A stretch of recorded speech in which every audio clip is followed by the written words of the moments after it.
રાજકોટ જિલ્લાના ધોરાજી તાલુકામાં સવાર પડતા જ એક એવી ઘટના સામે આવી જેને સમગ્ર પંથકને હચમચાવી દીધો છે।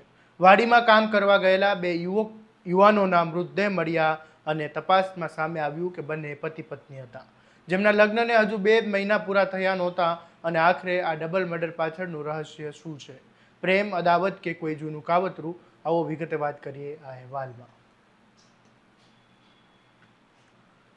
નમસ્કાર, હું છું આસિફ કાદરી અને સ્વમાન સાથે તમારું સ્વાગત છે। રાજકોટ જિલ્લાના ધોરાજી તાલુકાના મોટી મારાડ ગામની સીમમાં આવેલી એક વાડીમાંથી ડબલ મર્ડરની સનસનાટી ભરેલી ઘટના સામે આવી છે। સવારે વાડી માલિક રમેશભાઈ પોતાની વાડીમાં પહોંચ્યા ત્યારે કામ કરતા બે શ્રમિકો લોહી લુહાણ હાલતમાં મૃત પડેલા જોવા મળ્યા અને ઘટનાની જાણ થતાં જ સમગ્ર વિસ્તારમાં એરેરાટી ફેલાઈ ગઈ હતી। પ્રાથમિક તપાસમાં સામે આવ્યું કે મૃતક યુવક અને યુવતી વાડીમાં ભાગ્યા તરીકે કામ કરતા પરિવારના દીકરી અને તેના પતિ હતા। બંનેના લગ્નને હજુ 2 મહિના જેટલો જ સમય થયો હતો।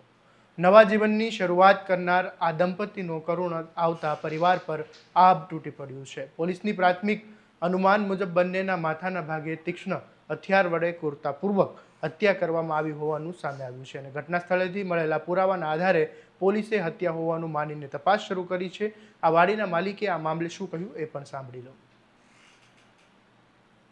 હું સવારે વાડીએ આવ્યો તો અહીંયા બે આ લોકોને લગભગ મરેલા જેવી સ્થિતિમાં મેં જોયા। શું થયું કાંઈ ખબર નથી મને। તમને કેમ ખબર પડી કે આ મરેલ જેવા?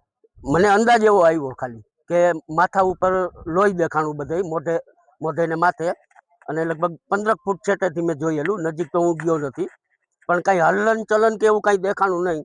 એટલે મને એવો અંદાજ આવ્યો કે કદાચ આ લોકો જીવતા ના હોય। લોહીના નિશાન એક સીડી પાસે મેં લોહીના નિશાન જોયા। એ કાંઈ ખબર નથી કયા કારણોસર, કારણ કે આ લોકો અહીંયા આવ્યા એને 3 દિવસ જ થયા છે। શું નામ છે મૃતકનું? એ મૃતકનું નામ છે દુર્ગા, બેનનું નામ, ભાઈનું નામ છે રોહિત। ક્યાં રહેવાય છે અત્યારે? અત્યારે એ લોકો કાલાવડ ભાગ્યું વાવે છે અને આ લોકો મારા ભાગ્યાવાળાની દીકરીને જમાય છે। પહેલેથી એની દીકરી અહીંયા જ મોટી થઈ છે। આ જમાઈ તો 3 દિવસ થયા જ અહીંયા આવ્યો છે।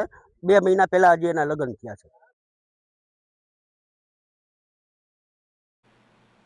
હત્યા જૂની અદાવતને લઈને થઈ છે કે બીજા કોઈ અન્ય કારણો જવાબદાર છે તે દિશામાં પોલીસે તપાસનો ધમધમાટ શરૂ કર્યો છે। જોકે આ કારણો હજુ સુધી પોલીસ દ્વારા સત્તાવાર પુષ્ટિ કરવામાં આવી નથી। ઘટનાની ગંભીરતાને ધ્યાનમાં રાખીને Dhoraji, Patanvav police, local crime branch તેમજ ઉચ્ચ પોલીસ અધિકારીઓનો કાફલો તાત્કાલિક ઘટના સ્થળે પહોંચ્યો હતો।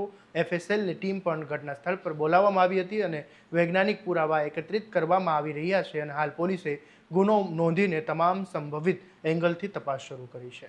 બંનેની હત્યા કોણે કરી, શા માટે કરી અને હત્યા પાછળનું અંગત અદાવત કે અન્ય કોઈ કાવતરું છે તે સહિતના તમામ મુદ્દાઓને ઊંડાણપૂર્વક તપાસ ચાલી રહી છે। આવા દરેક અપડેટ માટે તમારા સ્વમાનને ફોલો, લાઇક, શેર અને સબસ્ક્રાઇબ કરવાનું ભૂલતા નહીં। નમસ્કાર।